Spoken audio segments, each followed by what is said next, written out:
വയനാട് മേപ്പാടി 900 കണ്ടിയിൽ സ്വകാര്യ റിസോർട്ടിലെ ഷെഡ് തകർന്ന് യുവതി മരിച്ചു എന്ന വാർത്തയാണ്. 900 വെഞ്ചേഴ്സ് എന്ന റിസോർട്ടിൽ നിർമ്മിച്ചിരുന്ന ടെന്റാണ് തകർന്നു വീണത്.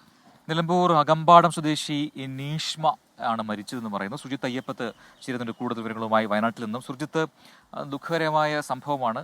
എന്താണ് സംഭവിച്ചത്? ഇങ്ങനെ ഈ ഷെഡ് തകരാൻ ഇടയുണ്ടായ സാഹചര്യം എന്താണ്? അതും ഒരു റിസോർട്ടിലാണല്ലോ.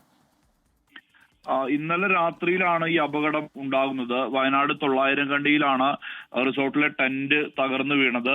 വിനോദസഞ്ചാരിയായി എത്തിയ യുവതിയാണ് മരിച്ചിരിക്കുന്നത്. അകമ്പാടം സ്വദേശി, അതായത് നിലമ്പൂർ അകമ്പാടം സ്വദേശിയായ നീഷ്മയാണ് ഈ അപകടത്തിൽ മരിച്ചിരിക്കുന്നത്. മരത്തടികൾ കൊണ്ട് നിർമ്മിച്ച പുല്ലുമേഞ്ഞ ടെന്റാണ് തകർന്നു വീണത്. അതായത് അതിന്റെ ഒരു ഷെഡിലാണ് ടെന്റ് ഉണ്ടായിരുന്നത്. 2 ടെന്റുകൾ വീതമാണ് ഓരോ ഷെഡിലും ഉണ്ടായിരുന്നത്. ഇത്തരത്തിൽ 16 അംഗ വിനോദസഞ്ചാരികളുടെ സംഘമാണ് റിസോർട്ടിലേക്ക് എത്തിയത്. ഈ റിസോർട്ടിൽ ഈ ഒരു ഷെഡിൽ 2 ടെന്റുകൾ ഉണ്ടായിരുന്നു. ആ ടെന്റിൽ ഉണ്ടായിരുന്ന ഒരാളാണ് ഷെഡ് തകർന്നു വീണതിനെ തുടർന്ന് അപകടത്തിൽ പെട്ടിരിക്കുന്നത്. നീഷ്മ എന്നാണ് യുവതിയുടെ പേര്. ബീക്കൻ വീട്, അകമ്പാടം, എരഞ്ഞിമങ്ങാട് പോസ്റ്റ്, മലപ്പുറം ജില്ല.